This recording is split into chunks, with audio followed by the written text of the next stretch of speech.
take that question to Alok Bansal, Director, India Foundation. Alok Bansal, nothing new that is coming to light. These are well-documented crimes in the Xinjiang region. China being what it is, it has always managed to evade any responsibility. It has no internal responsibility. That's a separate matter because of its political, system. But what about the rest of the world?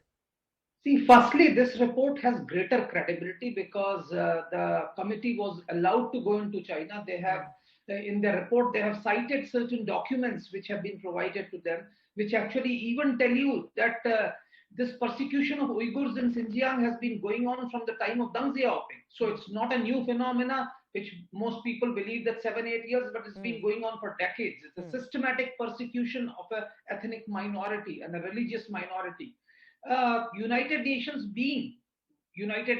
the reports that United Nations publishes carry greater credibility. The report had already been shared with Chinese government, and there have been explanations sought from China. So the report's credibility is much higher. Now, expecting China to reform is, of course, virtually an impossible task. Yeah.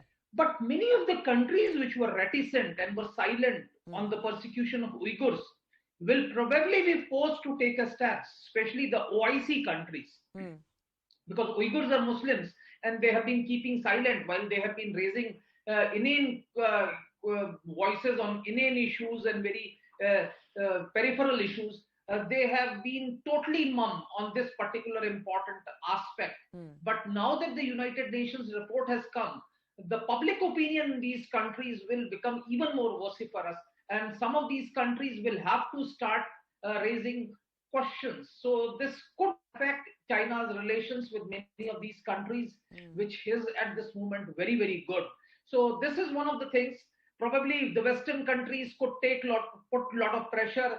This report could also impose certain restrictions on trade with Chinese goods as far as the European Union is concerned, because European those are all Union the ideal parts, isn't it? But given the global, diplomatic situation, do you believe the large countries, the Security Council members, are really going to put any pressure on China? I mean, that's really what the average person is concerned with. What is US, UK, Germany, France going to do when they lecture everybody else on human rights and on religious minorities? See, as far as UN Security Council is concerned, China being a veto-wielding member, no resolution or no action would be taken or can be taken. But I think now at least the European Union has a very strong stick to beat with.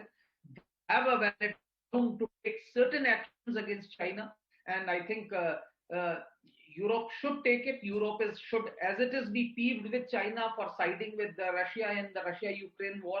The US also, I think, the environment is turning anti-China, and hopefully in times to come, there'll be greater pressure against China. Well, this is why reform of a body like UN is extremely important, something that India has been pushing for, something Indian Prime Minister Narendra Modi has been talking about.